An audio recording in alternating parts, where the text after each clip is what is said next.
Buenos días. No oigo nada.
Hello?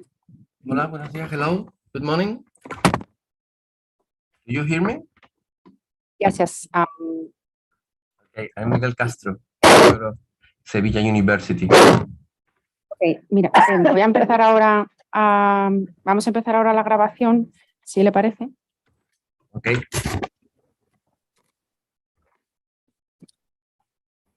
Y voy a pasar la palabra a cada persona a medida que le vaya tocando, si os parece bien, ¿vale? Ok, perfecto.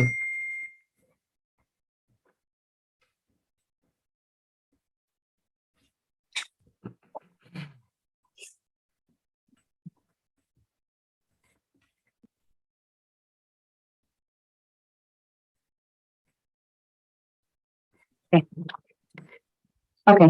Well, good evening to everybody. Thank you so much for being here today. Good evening to all of those that are here in Sydney with us, to all of those that are in Australia elsewhere, and of course to all our colleagues from Spain.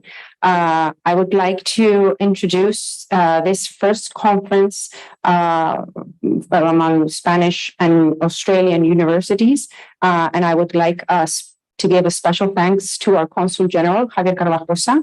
A special thank you to Macquarie University, here represented by Professor Tracy Rushmore, by Ms. Agnieszka Bagins, I hope I got that right, and Mr. Ángel López Sánchez.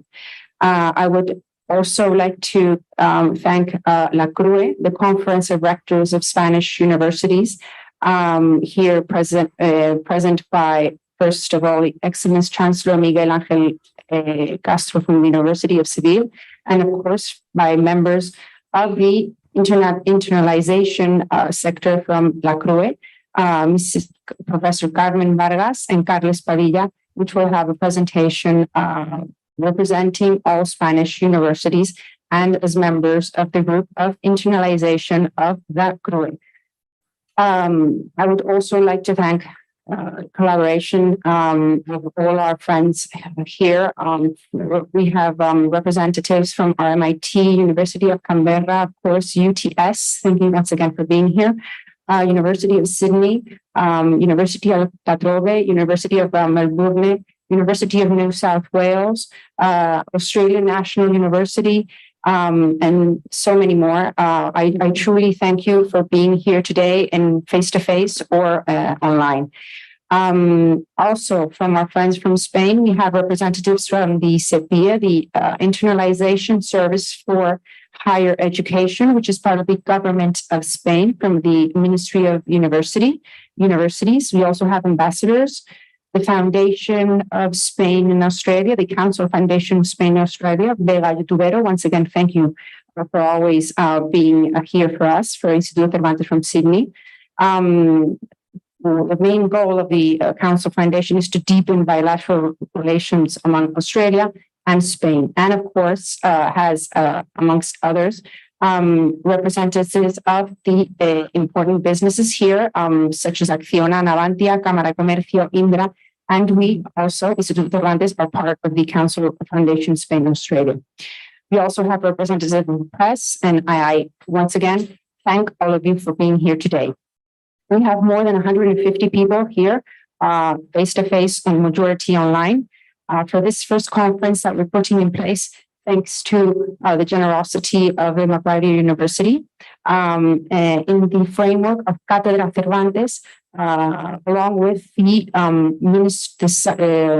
agreement that Instituto Cervantes General Director signed with the Minister of Science in 2019, which basic goal was to promote science and science in Spanish, to promote language, to promote culture and science in general.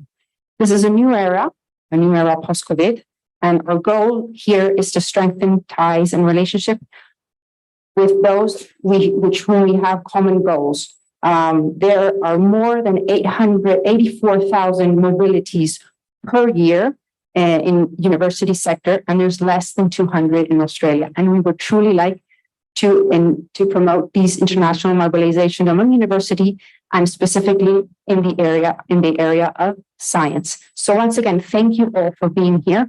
And it's time now for the Excellence Chancellor from the Seville University, Miguel Ángel Castro, to give some words to open this conference from the Spanish part. Thank you very much.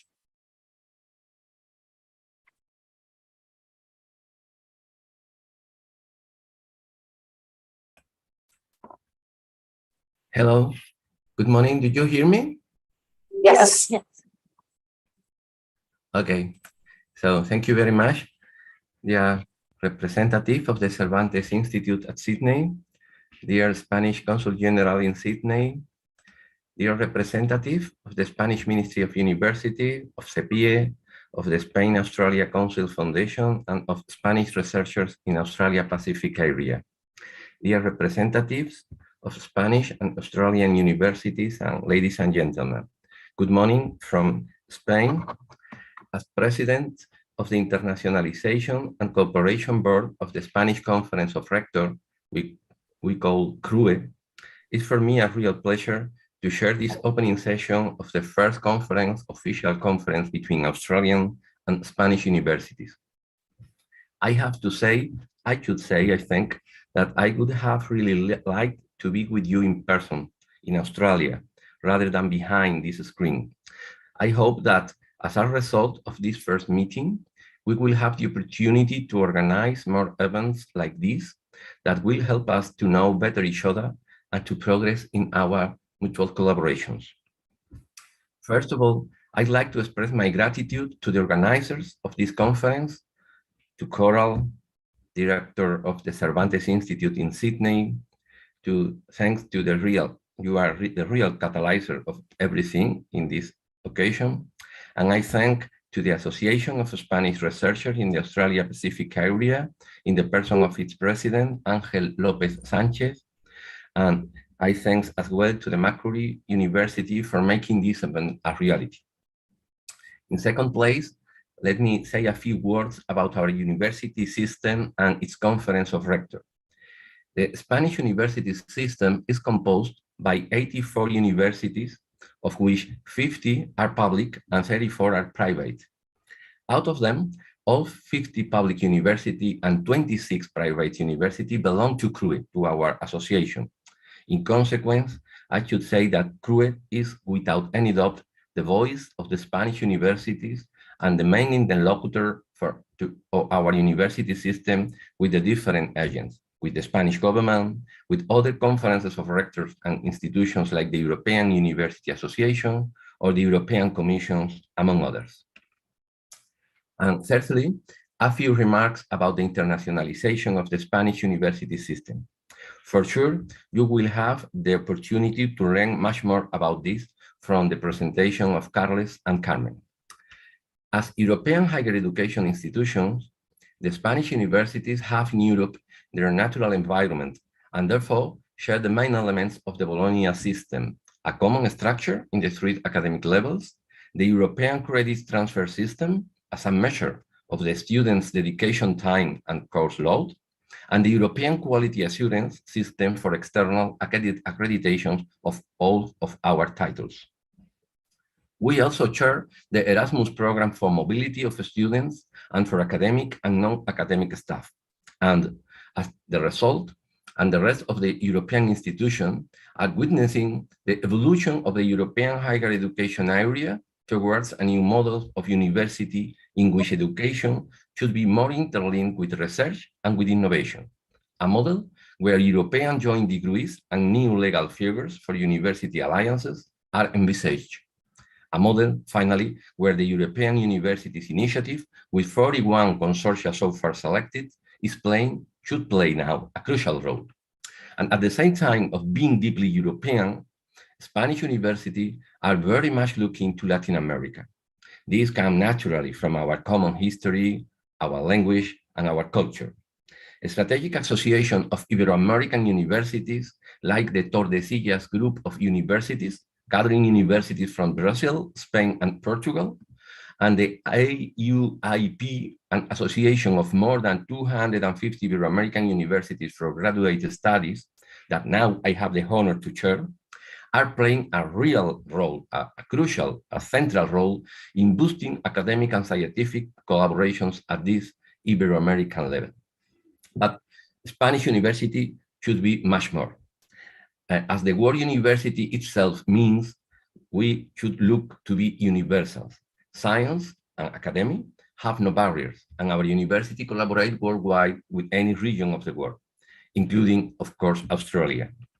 Recent world changes like the coronavirus pandemic, the Brexit, or now the military conflict in Ukraine have changed our geostrategic targets to new regions like Africa or Southeast Asia. But from long time, Australia was geostrategic for the Spanish government before all these changes occurred and remain strategic now, as you will see in this presentation when my colleagues speak. Therefore, I think that we are at the right time, in the right place, more you than me, unfortunately, with the right people and with enthusiasm for promoting the collaboration between our universities. Let's take advantage of the common interest and keep on moving toward a fruitful interaction. Thank you very much for your attention.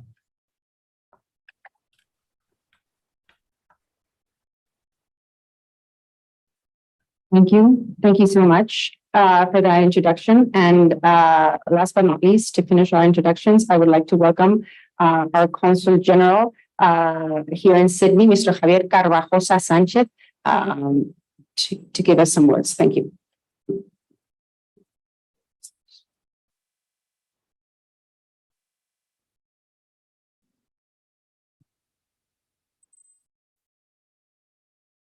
Buenos días en España. Buenas tardes aquí en Australia. First in Spanish, of course, particularly after yesterday, Real Madrid won the 14. So more than ever, buenos días y buenas tardes para todos. Let my first words be thanks to Instituto Cervantes, most particularly to its director, Coral Martinez, for this very kind invitation to participate in this event, which is open under the very auspicious title of Building Bridges Between Australian and Spanish Universities. I think it's an extremely promising enterprise, which I can tell you that from the very outset counts with the full endorsement of the Consul General here in Sydney. Anything that we can do in order to promote and to help and to assist will certainly be more than welcome. Let me extend my thanks also to the chairman of the President of Researchers in Australia Pacific, Mr. Angel Lopez. I know him since my arrival here to Sydney, and I have to say that his passion and commitment for science and to promote our image is certainly to be admired. In Spain, let me say hello as well to the Rector Magnifico, the Honorable Chancellor of the University of Seville, Professor Miguel Ángel Castro. You, Professor, have the privilege and the honor to live and work in Seville, a city that I adore. Actually, my mother is from Seville, and I go frequently. It's a beautiful, beautiful city, and I can say that I really envy you. The Chancellor not only is at the same time the chairman of the Committee for Internationalization and Cooperation of the Chancellors of Spanish Universities. Here in Australia, I understand that we have Mr. Sam Bailey, which is at the Royal Melbourne Institute of Technology, and also a number of representatives of the Macquarie University. I have to say that the Macquarie University is certainly, without any doubt, one of the most respected universities here in Australia. And we have here with us Ms. Tracy Rushmer, Jason Ford, and Agnieszka Badzinska. I know that they have been working really hard in this endeavor, and I really, I'm thankful and grateful for all the work. I know that they're going to be working hard on this particular initiative. I understand, Coral, that even Salvador Carulla might be among the listeners. I know him from some time ago, and I know that knowing him personally as well, I know that he will not spare any effort in order to participate on this, and particularly in most in general to everyone in Spain and here in Australia, whether they're here present or online, because I know that we are here because we share the same passion, which is the promotion of the Spanish language, the promotion of Spanish into science, the interaction between societies and individuals. And let me tell you, as far as that is concerned, and I will give you my perspective as a diplomat, the promotion of Spanish as a foreign language, as a universal language, is priority of any Spanish government. We're talking about a language which is composed of a community of 600 million people, official language in 20 countries and more of the territories, certainly very used in internet, and certainly growing exponentially. So when I heard, and Coral told me about these possibility just put in motion by the Macquarie University and some others, but the possibility to harness the promotion of Spanish language in the scientific field, I was more than excited. So let me tell you that this is something really very valuable to people outside Australia. Let me tell you that promoting foreign languages, it's not an easy task here. So that makes me appreciate even more the effort actually put on the table and brought to the table for so many. So as I was saying before, the aim of the whole exercise will be to promote the interaction between countries, promote the interaction between societies, promote the interactions between individuals. I can tell you that the level of knowledge in Spain about Australia certainly needs to be improved. The same I could say about the level of knowledge of Spain here in Australia. To give you an example, when you talk to many people about the Strait of Torres, something that you will see in every forum when you fly over here, actually no one knows that is a sailor, Luis V. Torres, that actually came over here in 1606, much before Captain Cook happened to land over here in these lands. So I'm sure that this conference will be a great success and will lay out the foundations of a very important work. As I said at the very beginning, let me finish with that. All my best wishes to this conference starting now, and please count on the full and undivided support of the Consul General here of Spain in Sydney. Thank you very much. Thank you.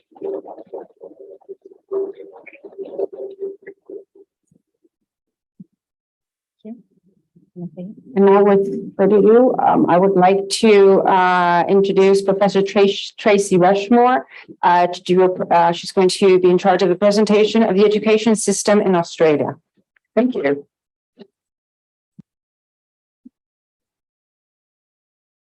Yes, thank you very much, Council General. That was lovely to hear your thoughts, and what an honor to be here. And Carl, thank you. And of course to Angel, who has been a pure inspiration for me. So my role is the Associate Dean of Higher Degree Research or Research Training in the Faculty of Science and Engineering. And Angel is in our very unique situation where he's in the astronomical Australian Optics Department, which is new to our faculty at Macquarie. And since his arrival, it's been a very exciting time because he's brought together a lot of the Spanish researchers, and I'm so glad that he's part of our university. So as he started to bring together and has become president of SRAP, we very much want to participate with his vision of better bridges, building bridges with the Spanish universities. It's also very much along our lines of interest, which is internationalization and a better understanding of different educational systems.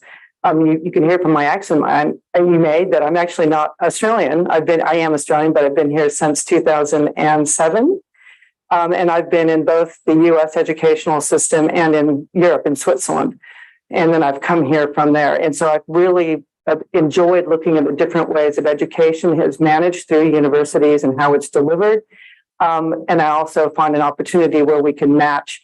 And I find Macquarie is a very lovely place to work.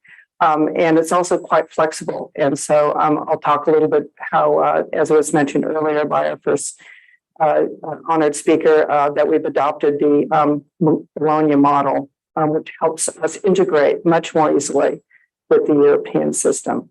So I'll go ahead and start with my slides. And do I move them ahead or, yeah.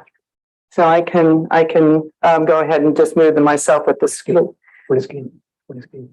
Yeah, so there we go. So I'm going to sort of pretty much focus on research training.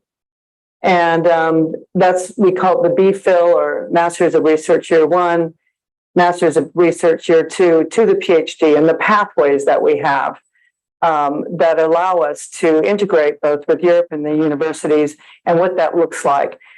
We will then follow along with more of our industry engagement with Agnieszka's presentation, and towards the end of the evening, we'll be managing a discussion and a talk around joint research PhD programs and possible growth areas in that for our universities to better interact and build bridges. Okay.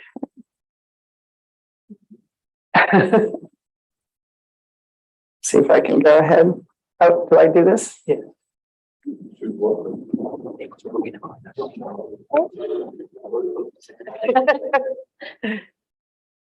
Oh, there it goes. I point out that's fine. I got it.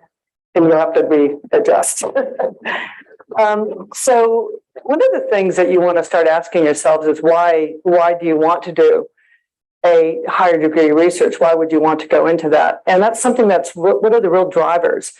And they're both personal and they're both national. And that's what I found through my role. And I've been in this role for science and engineering driving of research training since 2014. So I really have had an opportunity. I've also been an acting associate dean international, so where I've traveled and visited other universities, both in Southeast Asia, China, and in Europe.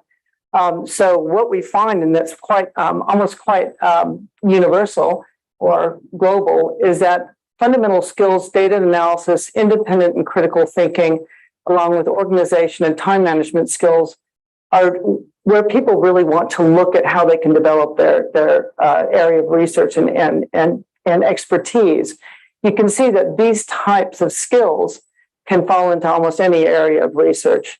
And we aim in the fundamentals of training, basically how you can analyze data, how you can develop independent and critical thinking. And this is more and more important as we come into a new age of some difficult political time where you need to be able to critically think about what's happening around you. So I see education as extremely important as we move forward. Also national, underpins an innovative nation. And Australia is only 25 million people, so it's very international. We have quite a few immigrants from all over the world. And to drive innovation, we really need to have developed these fundamental skills, organization and time management. It improves the knowledge base and enables the development of practical applications. So this is what we're interested in developing as a nation, an innovative society. I'll get there.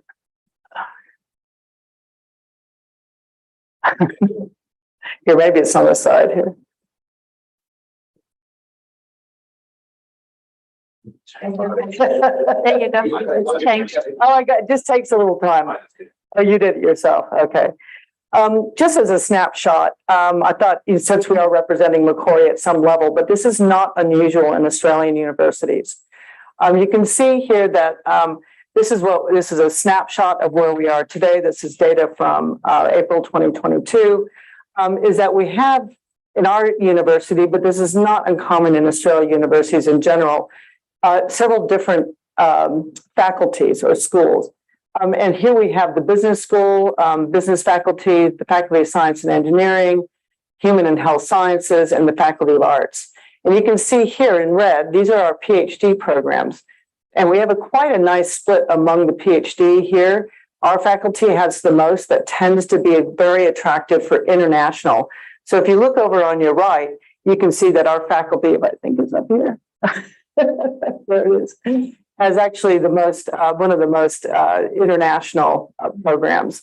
So that is one thing that drives students to come to Macquarie, is that we do recruit internationally. We do drive very strong joint PhD programs internationally. And so our numbers are quite strong. We do have both first year and second year master's programs, and I'll talk about that.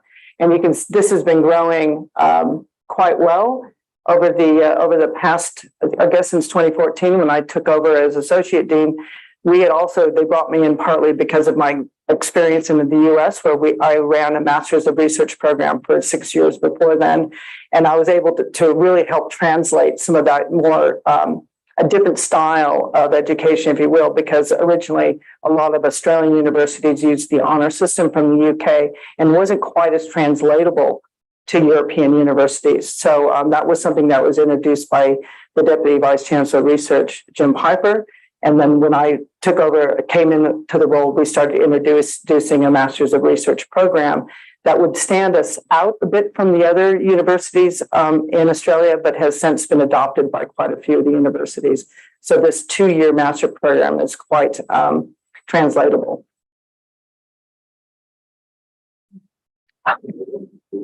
So this is what I was mentioning here, integration of the Bologna model into the Australian context. So this is something that's been really helpful in doing our equivalency for Masters for Introduction to Direct PhD, international students coming into Macquarie, or us sending students out into Europe. So our goal is not only bringing students in these joint programs, but then we very much want to send Australian students out.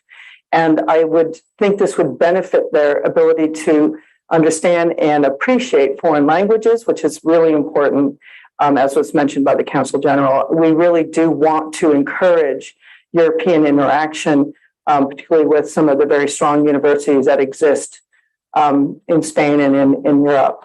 So our 2 years master's, just very broadly, will provide deep knowledge of discipline content, more structure of research training, stronger sense of belonging to a student cohort.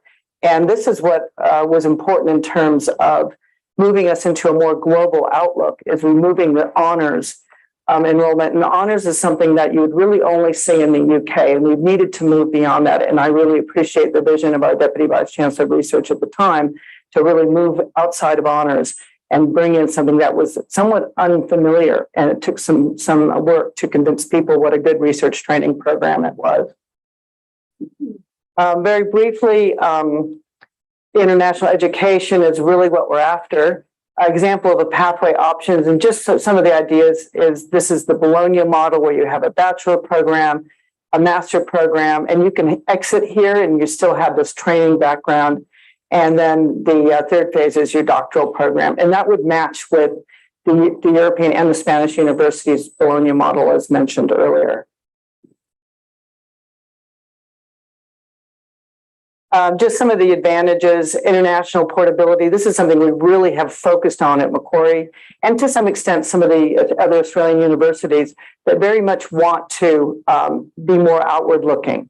And that is something that's predicted in the future too, with some of the recent reports, such as the Barlow report, which really wants Australia needs to be more embracing of international culture, international environments, and globalization. One of the things that's kind of unique to Australia, which you may not know, is that we get paid by the government a block funding for how many completions you do of a higher degree training. So one of the things that was quite a well managed move by the Deputy Vice Chancellor of Research, Jim Piper, was that the Masters of Research is considered a training degree and is eligible for this block grant funding. So we want to reduce completion times. It's partly a financial drive, but we also do believe very much that this is a win-win, because the Masters of Research plus the PhD really develop a strong disciplinary knowledge. And we do want our students to really enjoy their experience, and that often means being with people. That's why COVID was so hard.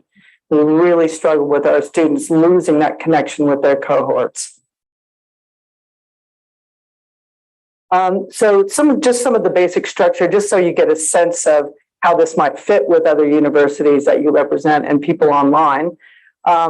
We have two identical forms, so I won't talk too much about domestic, but we still do have something called the BPhil or the MRes Year 1. And we don't have as many international students coming in for MRes Year 1, but really our Masters of Research for International is the MRes Year 2, a research degree, which then they complete, and then they can enter into the PhD, or they can go back to the workforce or back overseas if they choose to. Most of them want to stay for the 4-year degree. So that is something that we send our students out to. We're working more on exchange for MRes Year 2, and that's coming up more and more. In fact, we have a European trip set up for next month for our in July for us. So it's very much geared at looking outwards. So just Year 1, we tried to make it equivalent to honors at first, just to make the transition so it wasn't too shocking, really. And then we do have the research communication, research frontiers, and area of discipline, plus the departments or schools can do their own coursework. So it's very flexible. And the Year 2 is similar in terms of the research frontier, but they actually write a thesis. And this is where they get the exceptional training for time management, getting their ideas down. Can they write a thesis? And sometimes the student finds that they're just not that geared. They can finish their master's, but they say, okay, this is where I would like to step out. But they still have that 2-year degree that suits them very well in industry.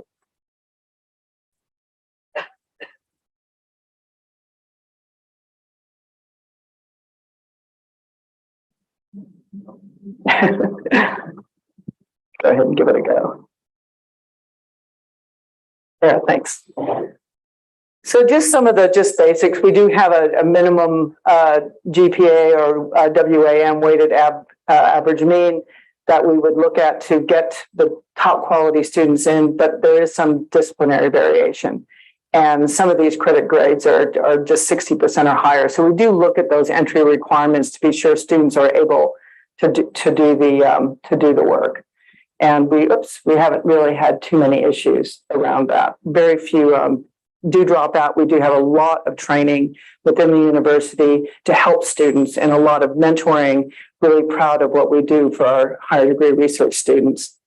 So this is some of the credit points, and if you're interested, we can always help you. Help with those initial sort of assessments of how to get a student into the program. And this would be something you'd expect in some of the other universities too in Australia. And very exciting is the exchange that we have available, developing a lot more exchanges, master's year 2 level, but also very much PhD, which we'll talk about. And we can do this in first and second year. We try to start off with the program where you already know you want to do a joint PhD, and we'll talk about this type of education, very integrated education with a European partner. And it really develops lots of synergies, and it can move into research group integration and funding. And basically, it's quite straightforward. It doesn't look straightforward, but I guess I've done it so much, it looks pretty straightforward to me. But students apply online. We do some assessment, as I mentioned. We have to look at their credits and all sorts of aspects. Not all sorts, but mainly their credits and their equivalency. You definitely want to have your supervisor. So the supervisor is really important in the Master's of Science year, research year 2 or PhD, where the supervisor is very engaged with the applicant. We also have a head of school, head of department that then endorses along with, this is my role here, where I have a look at all the aspects up to this point. And then it goes back into the Central Graduate Research Academy, where then a scholarship is usually part, and the co-tutel is actually associated with funding. So that's something that we have put a lot of resources into at Macquarie, quite a lot of resources.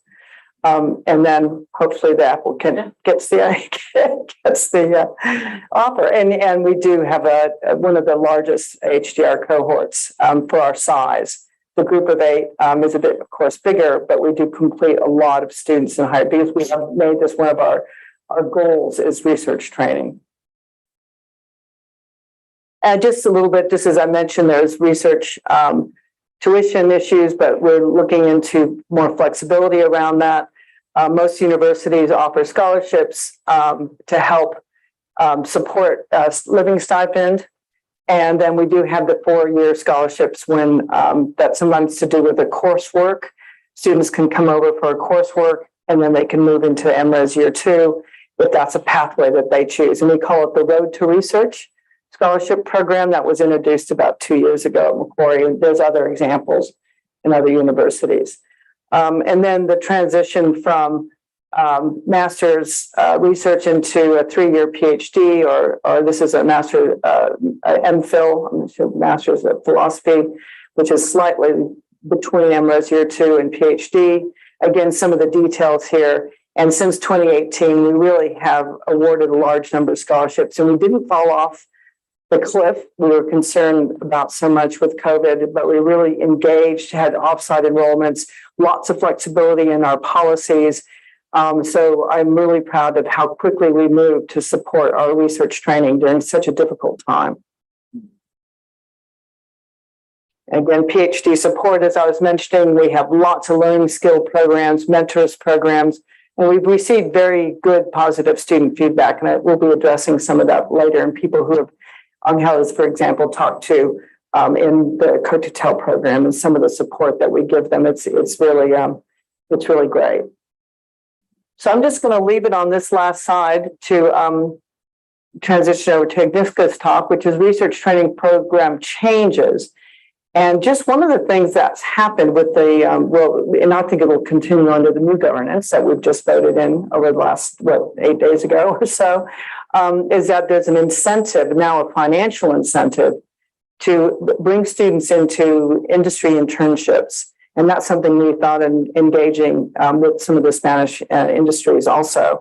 And that's something that the financial incentive is that the government will pay a little bit more in the block funding if a student has engaged in an industry placement. And they're actually very useful. The student will find out if they really like having an industry future, if you will, or do they really want to try and stay in academia, but it gives them a lot more choices. And this internship is a really exciting new development. And I think I'll pass now on to Agnieszka so she can talk you through a little bit more of the details. So I guess we'll need to shift over to her slide deck. We're sort of a tag team here. Thank you. And we'll take questions later, I think.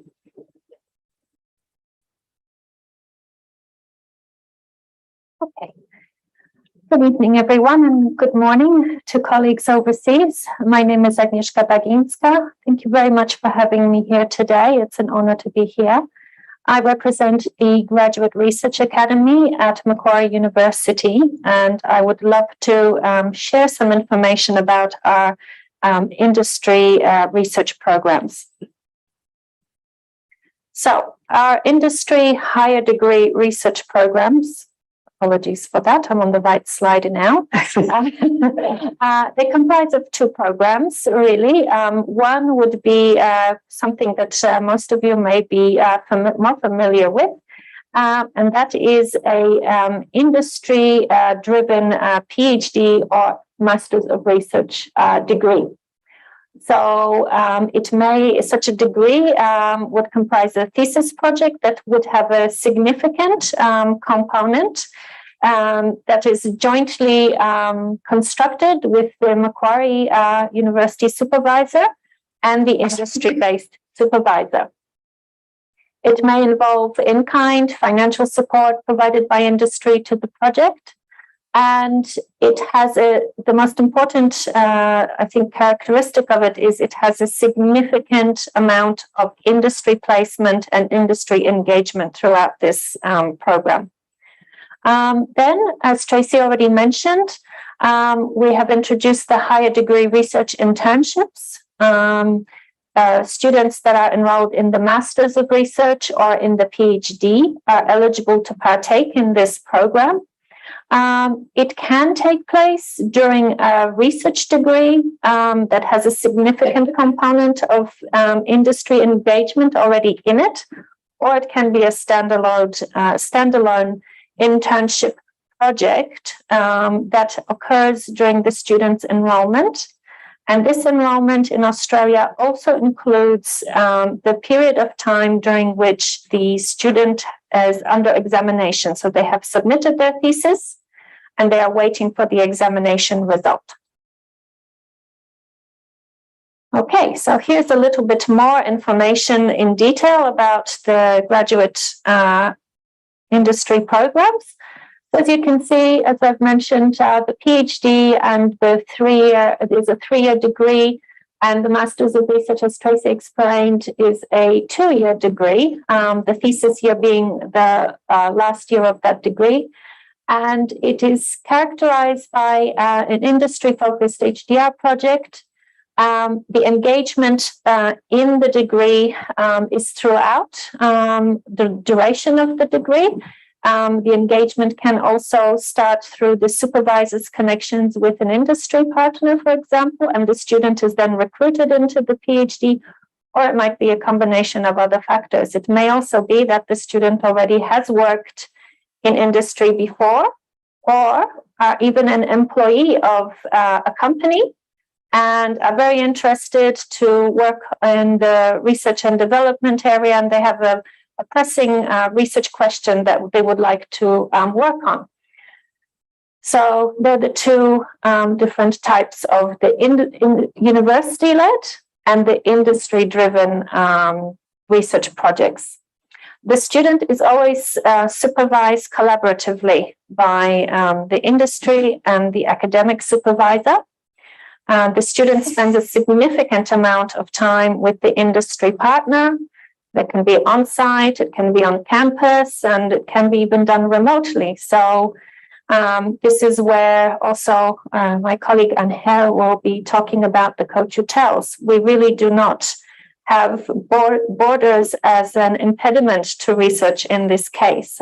We engage in co-tutels that have industry-led projects embedded in them, or significant industry engagement in them. The student is funded or is partly funded by an industry partner. This could be through a scholarship, so through a living stipend. If they are an employee of a company, they may do part-time work, for example, and carry out their PhD in a part-time capacity. Scholarship may include stipend and tuition fees, but it also may include project costs, maybe some bench fees, or travel costs to present at industry and academic conferences. Typically, the stipend for an industry-sponsored research student is about $30,000 per year. That's the base Australian PhD stipend rate, although it can be higher to attract top talent. We have a very flexible approach to project IP ownership, and this is usually negotiated at the time of setting up the collaboration and setting up of the PhD project for the student. I'd like to tell you a little bit more about the industry internships now. They can be hosted by a variety of organizations. Typically in the past, most of the internships have taken place in the science disciplines and in medical disciplines, but not only. We have a growing cohort in the Faculty of Arts and the Macquarie Business School as well. We have mostly engaged with for-profit organizations, but we are very open to working with not-for-profit organizations, and I will mention that again in a little while. So, what is an internship for a higher degree research student? So, it's typically 3 to 6 months, effective full-time. It can be taken part-time over a longer period of time, but in terms of the amount of days, it should approximately be 3 to 6 months in length. The student will undertake research and development activities with the host organization. They must be relevant to their research area of study. It doesn't mean that they have to form part of the thesis that they are working on or have worked on. However, we do highly recommend that it is related strongly to their discipline. It is primarily a development opportunity for the candidates. It's a very enriching experience for them. It is something that is of great value also to the industry partner because they have access to top talent and to students that are highly, highly skilled as a researcher, as a PhD student. We can organize individuals to partake in an internship. So it's a one-on-one, one project, one student, or it can be a group assignment, for example, a group of students on a bigger project. It can be more of a research-based project, and we find that more typically a group project would be more like a consultancy model. It can form part of the enrollment of the students. So it can be undertaken during their degree, before they submit their thesis and after they've received confirmation of candidature, which is like the end of the probation period in a PhD.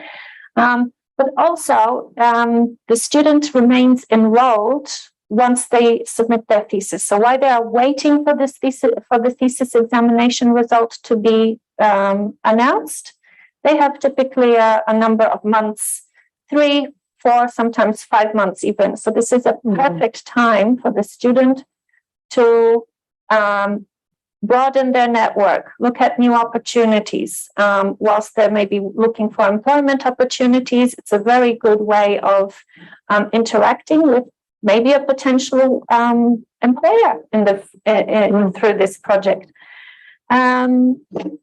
And as I said, a student may receive funding from the host organization.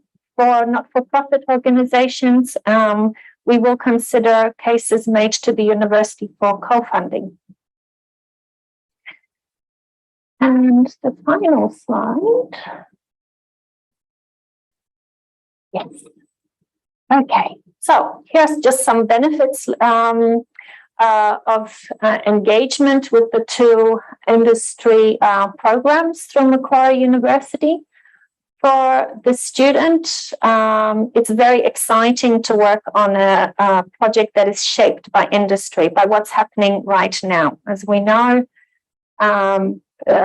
typically, we may not have as academics access to data in companies. So this is a very interesting proposition for the student to incorporate maybe into an academic paper or into their thesis.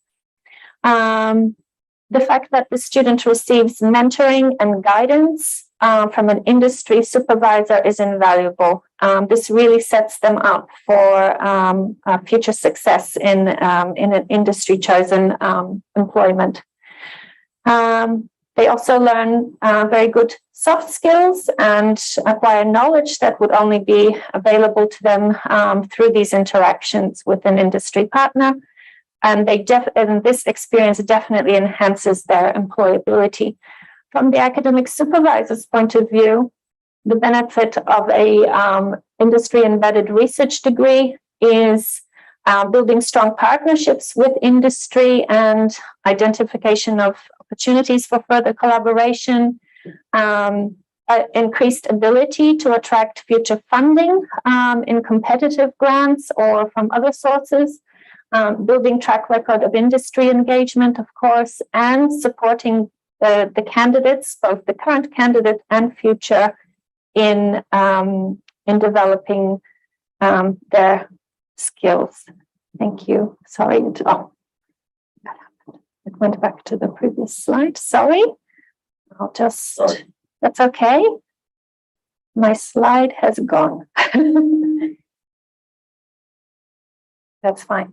For the industry partner, it's the benefits are access to the academic expertise and the facilities and networks of a university, being able to identify a future employee through this period of trial whilst working together on a project. It's very cost effective to the industry partner. The stipends are really, the PhD stipends are a really cost-effective way of attracting top talent and working with top talent. And the fact that the university has a flexible approach to IP, even though our research and development activities are included in such a project. Through the industry internships, the students receive transferable skills. They build their transferable skills. Macquarie University supports the students by providing custom training for them, such as pitching to industry of their research ideas and project ideas. We also have a design thinking course, which we encourage internship students to participate in, and many others.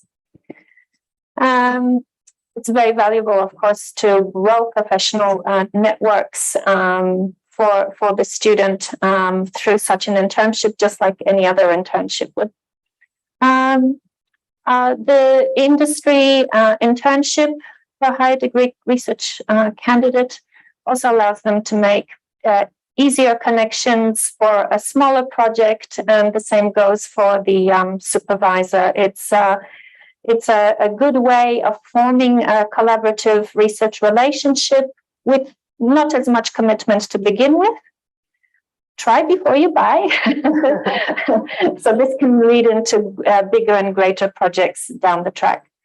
And for the industry partner, for example, some of the examples that the students that have participated and the industry partners that have participated in this program were that they may have had very significant and important projects that simply there was not enough time by the research team in the company to work on. Bringing a team of PhD interns certainly helps in addressing these maybe resourcing needs, and brings in a fresh perspective and certainly a great commitment from the university through the mentorship of the supervisor throughout the process, and of course from the students. That is all from me. Contact details are in Angel's part of the presentation. So Thank you very much.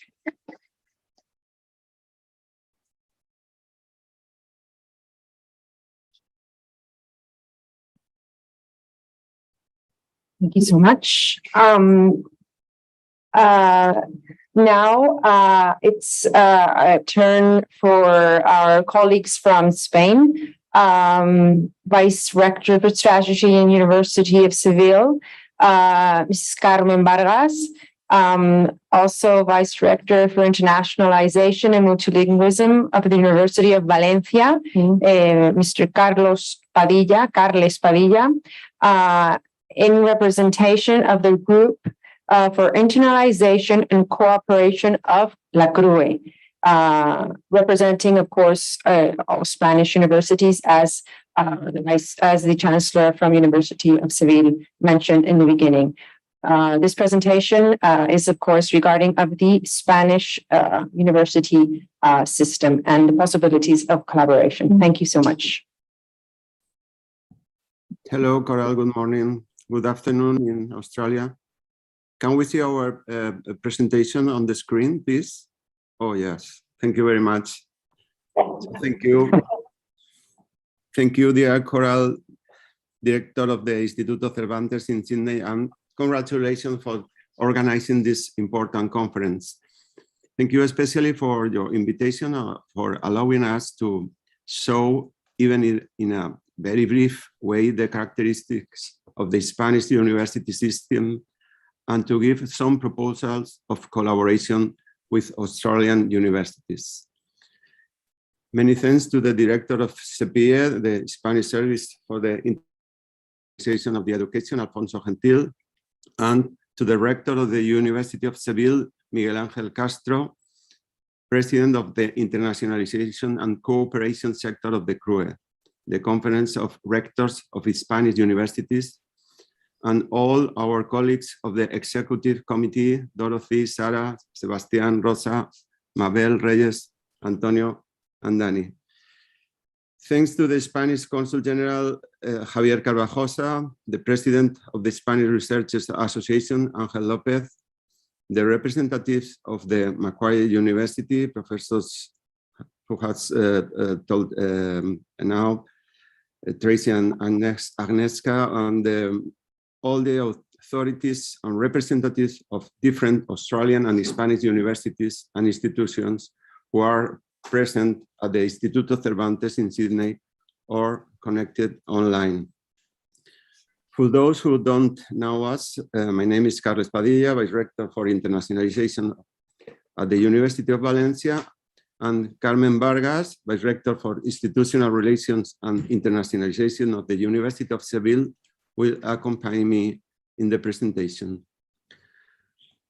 We both belong to the Executive Committee of the Internationalization and Cooperation sector of the Conference of Rectors of Spanish Universities, but actually we could say that it's not exclusively a conference of rectors, but rather it is a non-profit association, a true alliance of universities that includes 50 public and 26 private universities, almost the totally of Spanish universities, as the rector Castro has just said, with the aim of drawing strategic lines and achieving progress that benefit the Spanish university system as a whole. So it's a great honor for us to be the voice of all of the universities in this international conference. Our presentation is divided into 4 parts. Please can jump to the next, thank you. First of all, an introduction of the Spanish university system, then the Spanish university in Europe and in the world, relations with Australia, and some proposals of collaboration between our universities and higher education institutions. And today, in today's presentation, this work starting with Salamanca as well, since Salamanca is the oldest Spanish university with more than 800 years and one of the oldest in Europe and in the world. As you can see in this slide, the oldest universities in the world, and compare them with the oldest ones in Spain. The first, they say, is Al-Azhar in Egypt, but offering only Islamic studies in the beginning, and Bologna in Italy is considered the first modern university in the 11th century. And then all others concentrating in Central and Western Europe, as Oxford, Paris, Cambridge, Salamanca, as we said, Padua, Naples, Siena, Valladolid, the 10th one also in Spain. So 2 Spanish universities between the 10 first ones. Then Coimbra, Macerata, Sapienza, Perugia, etc. in Italy, and 7 Spanish universities by the end of the 15th century and the beginning of the 16th century: Barcelona, Santiago, Valencia, Alcalá, or Seville. Can we jump to the next one, please? Okay, here in a grand, you can see the map of Spain and the distribution of all the universities, public and private ones, most of them included in the CRUE, as we already said. The next, please. Okay. According to the latest data, the set of Spanish universities bring together a total of 1,679,000 students, around 127,000 academic staff, and almost 65,000 administrative staff. Between the students, 73,000 are foreign students, and to them we must add 55,000 mobility students who come each year to one Spanish university. In total, they represent 9.4% of the students enrolled. Our system, our curriculum starts with a 4-year bachelor degree, except some regulated professions like medicine or architecture, follows with a 1 or 2-year master's degree, and finishes with a PhD program no less than 3 years. In the next slide, okay. If we talk about international mobility, we can highlight that Spain is the leader year after year in receiving Erasmus students, with more than 35,000 in the academic year 1920. And we also occupy the second place in outgoing students with more than 34,000 that year. 3 Spanish universities, Granada, Valencia, and Complutense, occupy the first positions in these rankings, followed but not surpassed by universities like Bologna, Prague, Paris, Lisbon, etc. Putting together the total number of incoming and outgoing students, we set in motion around 70,000 students throughout Europe every year. This figure puts us in the top position, ahead of Germany with 55,000, more or less. The next slide, please. Can we go to the next slide? Okay. Without leaving the Erasmus Plus program, Spain is also leader in the new European Universities Initiative. In the first call in 2019, 11 Spanish universities entered in the first 17 alliances. In the second call in 2020, another 13 universities joined the 24 new alliances approved by the European Commission. Right now, therefore, there are 24 Spanish universities in the 24 Spanish universities in the 41 alliances that have funding from the European Commission, representing the 30% of all the universities in the Spanish system. In all the European universities, less than 5% of more than 5,000 higher institutions are reached this position. So we have 6 times more success in these calls than the average in Europe. At the same time, most universities belong to other networks, although they don't have direct funding from the Erasmus Plus program, like Utrecht Network, Compostela Universities, European Universities Association, Coimbra, Unica, etc. The next one, please. Okay, the new Erasmus Plus program 22-27 has doubled its budget compared with the previous period, going from 15,000 millions to 28,000 million euros millions. So it's a very big budget for this period, and the Horizon Europe program has also increased its budget over 19,000 millions, more or less, if I'm not wrong, 135.5 billion Australian dollars.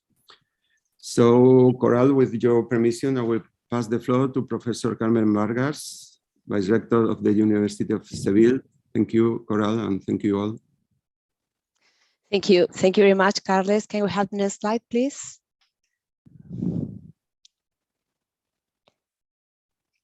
Can we pass the next slide, please? Okay. So good afternoon in Australia, good morning in Spain. I totally endorse acknowledgement expressed by the Vice Rector of the University of Valencia. But I would like to give a special recognition to the director of the Cervantes Institute in Sydney, our dear Coral, for promoting this hybrid meeting that we hope will help to boost the collaboration between Australian and Spanish universities. We will devote this second part of the presentation to talk a little bit about the Spanish strategy for international outreach, how it is strongly connected to Australia, to show some facts and figures about the scientific collaborations between Australian and Spanish universities, and finally to try to encourage Australian universities to collaborate with Spanish universities, and of course to propose a number of possibilities regarding academic and research collaboration.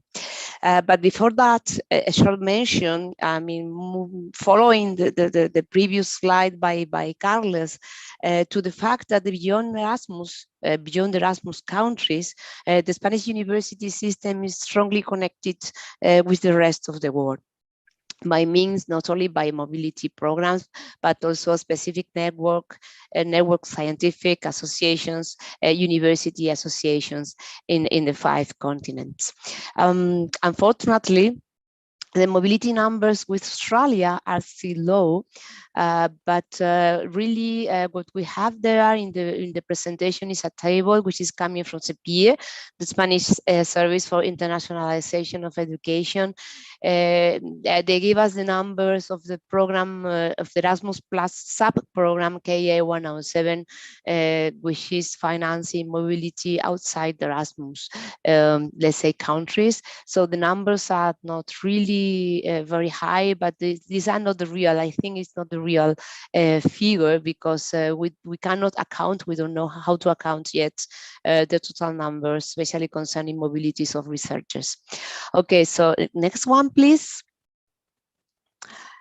Moving to the strategy, together with other actors like think tanks, companies, diplomatic representations, or the Cervantes Institutes, universities, together with research centers and networks of researchers, are an essential part of the Spanish ecosystem of knowledge, research, and reflection, promoted by the Spanish government to boost the Spanish international policy, reputation, and outreach. This strategy is now set up for the period 2021-2024. And really, Australia, if we go to the next one, Australia was it's considered as a priority region within the Asia Pacific region of the strategy, but Australia was strategic long before. Since 2014, it's a priority country with Spain, within the Spain foreign policy. And some of the reasons for that rely on economic interest, of course, with more than 100 Spanish companies consolidated, present in Australia. And within this context, universities of both sides of the sea have a pivotal role to play. And really, we are very much looking to it. But really, if we go to the next one, we are not starting from scratch.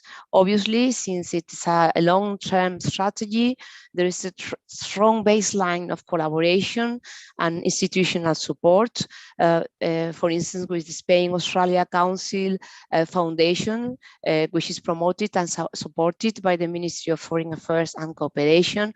And of course, there are other crucial players, especially for us, for the Spanish universities, like the Association of Spanish Researchers in Australia Pacific, which promotes and supports networking between Australia and Spanish research institutes and universities. And of course, the Cervantes Institute as an example of what is doing today in this conference. And for sure, helped by the activity of all these stakeholders and actors. If we go to next one, there is a lot of scientific collaboration among our universities.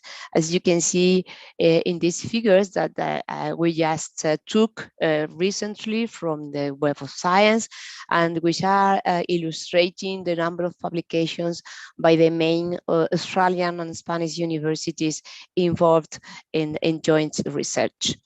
Going to next one, you will see that joint research is concentrated mainly in natural sciences, which accounts for almost 43% of the publications, followed by medical and health sciences with around 40%, engineering and technology with 9%, social sciences with about 6%, agricultural sciences with 3%, and humanities with so far modest 0.5%. But anyway, there is a lot of ongoing collaboration and scientifically speaking. In the next one, you will see some information about how Australia is seeing Spain.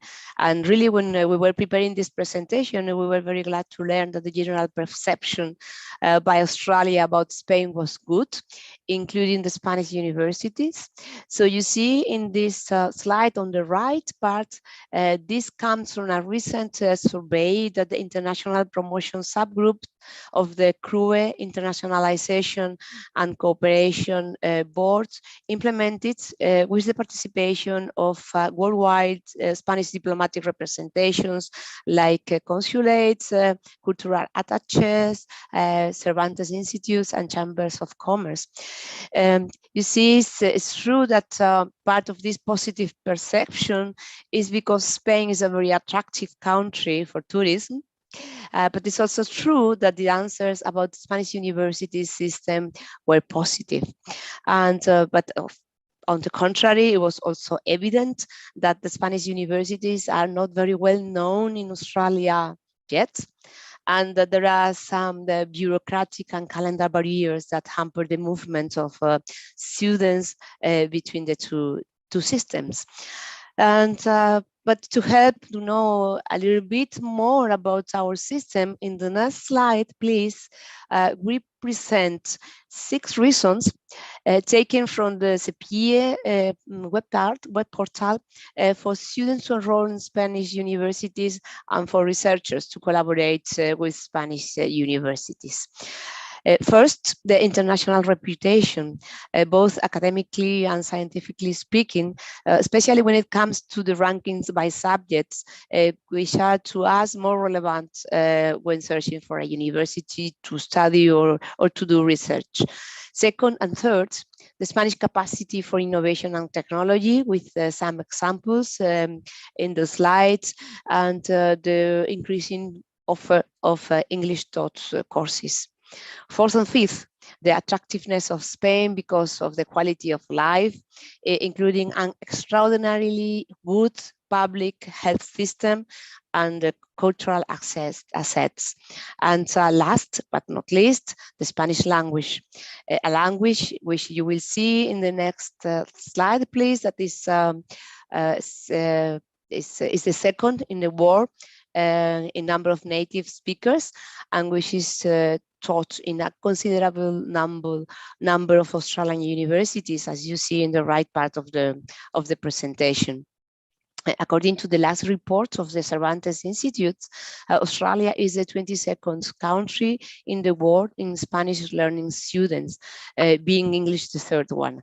And this is really a potential that should be considered and exploited, academically speaking, as much as possible. Okay, so in the next one, and hoping to having been able to present the summary of the ongoing collaboration, we hope that this presentation is in microbiology terms is a growth culture in which to multiply our scientific and academic collaborations. And just to break the ice, here we show some ideas from the basics, which is the developing of framework agreements between our universities to specific collaborations, from mobility to joint academic offer, collaborations around our languages, and of course, joint research.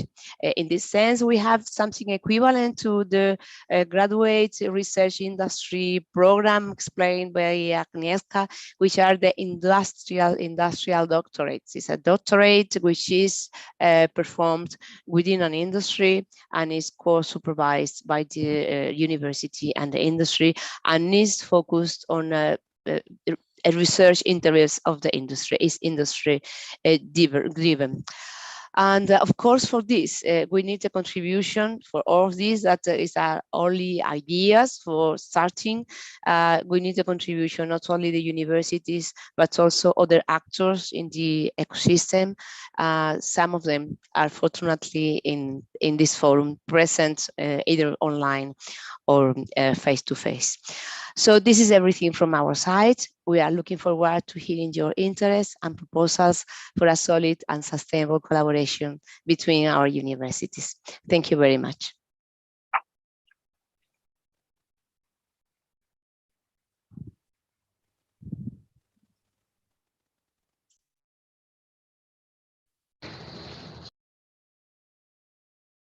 Thank you. Thank you so much. Muchísimas gracias, Carmen. Muchísimas gracias, Carles.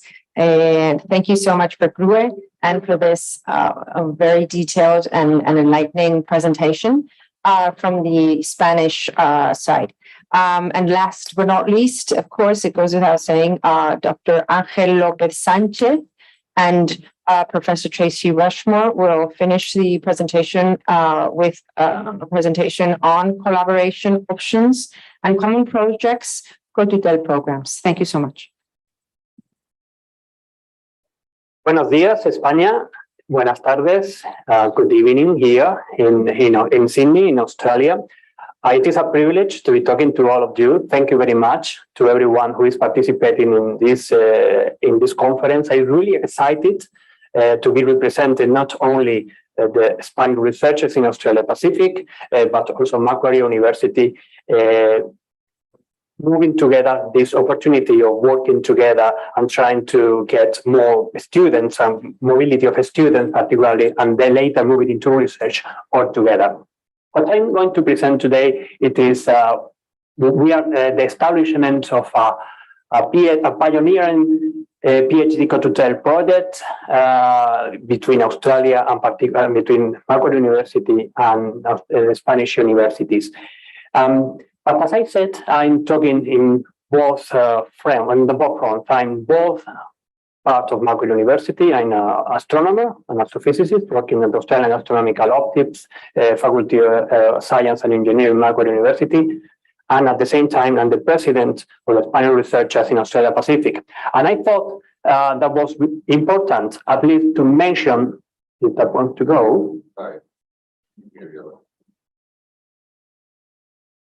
Doesn't want to go.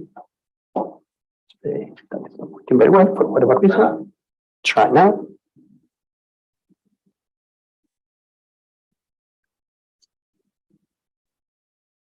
Well, just move to the next.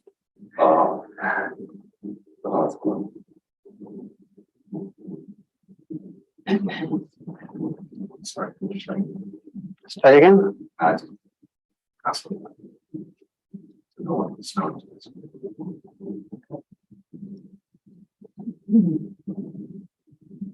I was not near votes, of course, now that is helping much more. Joking.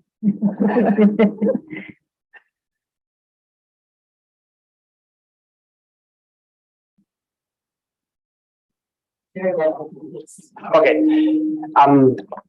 I wanted to use the opportunity at least to briefly mentioning what is SRAP, what is the Panel Researchers in Australia Pacific, which is, well, now it is running quickly the other way around, which is a non-profit organization that we created here in Australia without any political affiliations, that is created by and for researchers and science workers in all branches of science, culture, and art. We right now have around 200 members, not only in Australia, also in New Zealand, Fiji, and Vanuatu. That is why it is Australia Pacific. And although the majority of our members are here in Australia, and we have several objectives: promoting and facilitating the collaboration and networking of Spanish researchers in Australia Pacific, disseminating their research and assisting them to develop the professional career here in Australia Pacific, advising Australian Pacific universities, research centers about the Spanish academic system, promoting the academic, industrial, and cultural interchange with Spain, and participating in the Spanish researcher system as part of RAICES, the network of Association of Spanish Researchers Working Abroad, helping to improve the conditions of the Spanish researchers, the research, and to obtain the social recognition that they deserve. And I will say these 4 objectives we are trying to fulfill today and with this kind of collaborations, networking with more collaboration between the different members, disseminating their research, putting in contact Australian and Spanish universities and research centers, promoting the Spanish research system. So I'm very proud of that. On the other hand, I'm also representing Macquarie University, and both Tracy and Jessica, they have been already mentioning many things about our university. But let me give you a couple of extra things. First, that it was established in 1964, and it was built to break from the traditional and work in tandem with industry, as we have also already mentioning. Strive for extraordinary by challenging convention of exploration different views. It is one of the top 1% units in the world. 100% research world standard, 192 in the world, and more than 300 global companies. And it has 4 different faculties: Faculty of Art, Macquarie Business School, Faculty of Medicine and Health Sciences, and Faculty of Science and Engineering. As I mentioned, it is my faculty, I belong. Also, it has been established that it is many of the areas are well above world standard, particularly in physical science, environmental science, agriculture, and biological sciences, and many other above world standard, and many in the world standard. So it is actually a great place in Australia to work and to collaborate. And Tracy have been already mentioning the quality programs that we are offering at Macquarie University, from the research training pathway and the higher degree research with a Master of Philosophy into a Doctor of Philosophy. That is where you can get the co-tutel and joint PhD opportunities, which is what I'm going to focus in this presentation. So what is a co-tutel PhD? A co-tutel PhD program, it is when a candidate is jointly enrolled at 2 different universities. The candidate is jointly supervised by staff at both institutions. Let's say 1 year in Australia, Macquarie University, for example, and another one in Spain. Each university makes its own decisions about admissions, award of a scholarship, progress, approval of the student, including any other work. There is no removal of authority from each party. And the student spends approximately half of the time in each of the university, usually typically a minimum of 2 years, have to be a minimum of 2 years enrollment together, and at least 12 months in each one of the universities. At the conclusion of the research, a single thesis, only one, is prepared and submitted for independent examination by both universities. And that is something very, very good, because at the end, the successful candidate will graduate at both universities with a doctorate on philosophy, and each university with their own testimony, with their own degree. So these candidates will get 2 PhDs at the same time with the same system. CoTel PhD, that is in a summary, joint enrollment at 2 universities. Here at Macquarie, we have already completed 405 CoTel joint PhD to date. Right now, we have enrolled 138 CoTel joint PhD programs. Partnered universities in more than 30 countries, led by Europe and China. Science and engineering have most of the candidates. They're driven by science. And by the way, let me say this, it was really great as an astronomer to see that the first collaboration between Australia and Spain was in astronomy and astrophysics. CoTel joint PhD supervision program as part of the Strategic Research Framework 2015-2024. So Macquarie have been participating in this program since 1999 in these CoTel programs. Why do we do that? Why we do these CoTels? Well, the main aim at the end of all, it is establishing deep and continued relationship with international research universities. Because in the moment that you have a student that have been shared between 2 different universities and the PhD supervisors are working together, that will drive naturally more research, new collaborations, new projects, new possibilities of funding. It is advantage absolutely for everyone.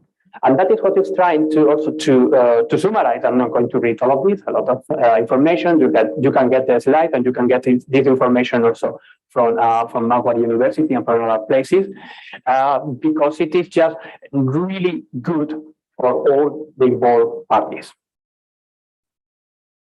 How can we proceed to go and do this CoTel procedure? Well, what is needed, it is first a research program that is prepared jointly by supervisors at Macquarie University and an international CoTel partner university. That program has to be ready. You also need a potential PhD student candidate that meets the Macquarie University direct entry to PhD. And that is important. The English proficiency requirement also have to be met in that moment, with a minimum of 24 months of joint enrollment period at the time of enrollment. Third point is the potential candidate and university supervisor discuss to decide if a CoTel PhD program is possible, and if that can happen, then we go to Macquarie University HDR supervisor that might discuss with the Macquarie Research Academy, as you can hear, and the faculty associate dean, Tracy here, HDR, and the program project outline and timeline. The proposal, the CoTel proposal has to be mainly prepared by the supervisor at Macquarie University and have several steps, including the candidate details, if it is inbound or outbound, meaning that if it is coming from Australia or coming from overseas, the partner university name, the expected date for commencement and completion, the joint enrollment period, what is the time that is going to be on campus here on Macquarie, and time at the partner university, of course, the research project details, partner university supervisory details, scholarship and financial details, declaration, information of your saving, ethical, and so on. I'm not going to go again into the details of how or the procedure on to coming into the final agreement, but it has to be conducted in some way, one part of the supervisor and the other the candidate, and then liaising with the Graduate Research Academy, and that's period that is in gray here in these boxes. That is what usually takes a bit more longer in order that everything is ready and all the agreements are fulfilled. And when finally that happens, then the candidate will receive a full offer. So funding co-tutel programs, Macquarie University Research Excellence Scholarships is similar to that, tied to the strategic research framework. So the candidate will get up to 2,500 Australian dollars for one economic return fare for traveling from the partner university to campus. Macquarie University also pays the tuition fees for 3 years. The stipend payable while on Macquarie campus. This scholarship allocation are awarded outside competitive scholarship rounds to successful candidates, meaning that in the moment that we have this agreement, we can go into the system. We don't need to go and prepare another application, international, very competitive application for trying to get the PhD. No, it automatically goes into there. Mm-hmm. Also, and that is a good point, top-up scholarship might be available. For example, here we at the AAO, the Astronomical Optics, we offer a top-up scholarship, meaning that we are paying a bit extra to the student, to the candidate, in order that this person can complete the PhD. Industries can also do that. Mm-hmm. And the partner university funding components, that will depend, of course, of the university where they're going. This could be just a scholarship, award, payments, and assistant researchers, funding for our research lab, etc. There are many different options. So now the important part, I will say, which is the program that we are actually presenting, the three of us as pioneer in Australia for joining forces between Macquarie University with other universities in Spain, in order that we can offer this program directly. How can we do that? Well, first, we need to identify HDR, high degree research, programs between Macquarie University and a Spanish co-tutel partner university. Right now, agreements have been signed only with 4 Spanish universities, between Macquarie University and Universidad Complutense de Madrid, Pompeu Fabra University of Barcelona, Universidad Autónoma de Madrid, and Universidad de Navarra. But we have options of signing co-tutel agreements and memorandum of understanding between Macquarie University and other Spanish universities, many of you that are listening to us right now at the moment, and we can get this agreement encompassing all disciplines at both universities, or we can just focus in a particular discipline. So that is also possible to do. So even though you are not in these 4, we are very open to get and sign many more of these agreements. As many research areas work closely with industry, and that is another important point, we can also work about co-tutel involving a project driven or led by industry partners. So that is important. An agreement can be also set up for reflection, this partnership as part of the co-tutel. Mm-hmm. The second point will be starting the co-tutel procedure, as I explained just a moment ago. Macquarie University Research Excellence Scholarships, that is what it will be providing directly to the candidate. And this is CRUE satisfies in the English requirement, the IELTS 6.5. Macquarie University will pay the stipend while it is the student is on a Macquarie campus, typically 14 to 18 months. The tuition fees and Macquarie for the 3 years of the PhD, and the return economic flights between Australia and Spain, Australia. Partner university in Spain is expected that is providing a similar scholarships, the stipend while on the Spanish universities, that will be the other half of the time, the tuition fees for the duration of the PhD. And on top of that, SRAP, with collaboration with the Instituto Cervantes and hopefully also with other governmental agencies, we will seek the funds for getting and helping the student that usually has to pay by himself or herself by themselves, the Australian visa and Australian medical insurance. That will be an estimate value of around 2,000 Australian dollars. So the proposal it is that we are actually in Macquarie, we are seeking to get at least 2 Australia Spanish co-tutel PhD programs during 2023. That is what we are offering here today. As I said, SRAP and Instituto Cervantes, we will try to get all the rest for helping the student, not only for economically, of course, definitely they will have the support of our institution, of SRAP, in the way of connecting different people, and also all the logistics of how it is moving from Australia, from Spain to Australia, and all the kind of little things. Co-tutel that includes the industry partners are very welcome. It's an example of industry engagement and co-tutel programs. Co-tutel with Lund University in the iron triple lymphedema involve a company that manufactures compressible garments. Co-tutel with German, Dutch, Italian, UK, and Chinese universities, sponsored by Australian and international finance companies. Or another example, a co-tutel with Sydney Quantum Academy at Toronto University. Industry partner contributions can also include access to facilities, access to data, specialized software, support for project costs, support to travel costs, full living stipend, scholarship, top-up assistance scholarship, conference attendance, all the little things that Agias already mentioned during her presentation. And there are many benefits also for the companies, including access to the top talent, research expertise, receiving at the universities, tax incentives, and co-funding. So in summary, let me show you at least two successful Australian and Spain PhD co-tutels at Macquarie. Gabriel Vallari and Mariana Dor, they just completed 3 or 4 weeks ago their PhD co-tutel thesis between the Universidad Complutense de Madrid and Macquarie University in anthropology, in Macquarie School of Social Sciences and the Faculty of Arts.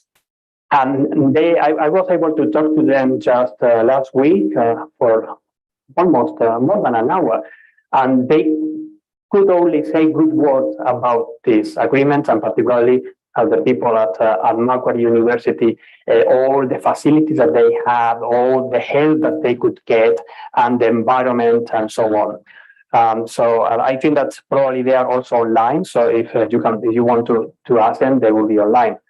But I also couldn't help myself and include my co-tutel PhD student here on the room, Pablo Corcho Caballero, who is actually finishing his co-tutel PhD student PhD thesis. It will be done in February next year, but anyway.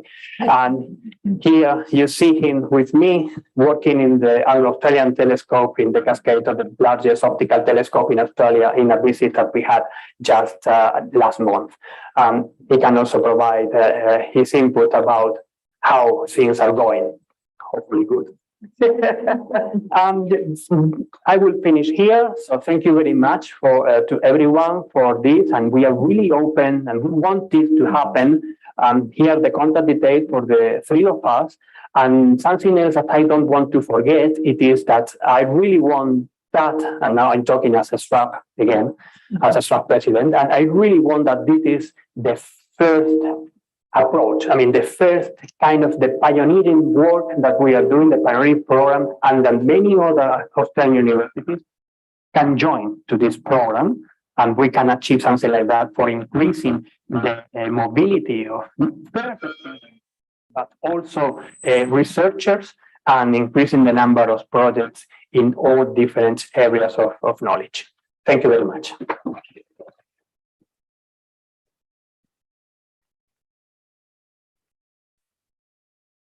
Thank you. Thank you, Ángel. Muchísimas gracias, Ángel. Thank you, University of Macquarie.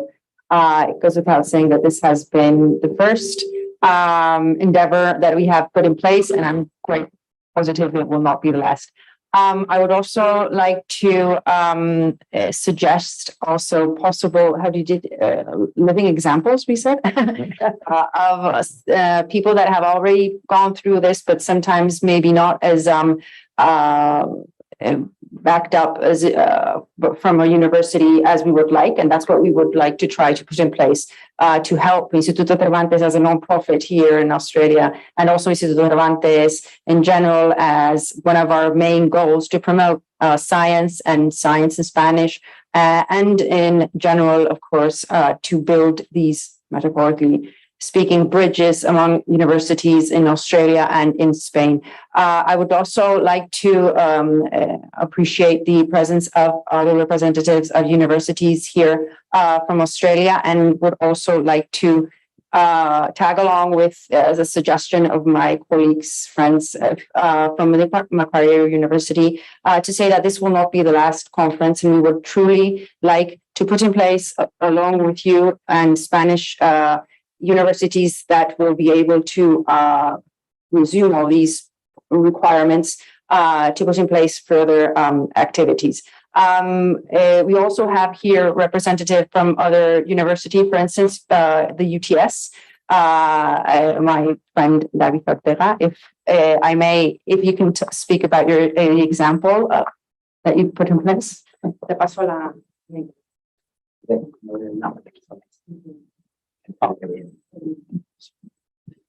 Oh, thank you very much, Coral and everybody. This is like, I have nothing prepared here, but I must say that I'm very impressed by, all the initiatives that Macquarie University is putting together and through the SRAP association. And in my case, I've been in Australia for a long time now as a researcher, and now I'm at UTS. But my experience, what I can tell is that there is a lot of interest through the last decade. I've got a lot of people interested in, coming to Australia for studying, doing a PhD, or, for any other kind of highest degree kind of programs. And what I can tell is that I receive a lot of people from other countries or European countries that seems to have everything a lot more worked out already. And there is a lot of word of mouth kind of things that when, you get a university that starts sending you students, and then suddenly you get, 20 students in the next 3 years from that same university.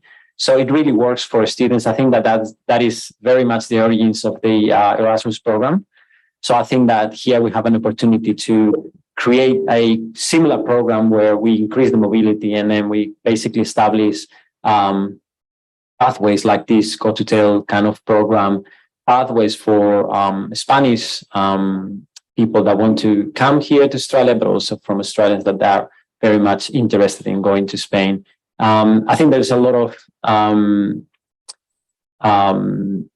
difficulties in terms of bureaucracy and things that don't match, and then the systems are very different. Macquarie is already pioneering this Bologna kind of masters integrated through the undergraduation, but I think that's happening in most universities these days, which I think is a great advantage.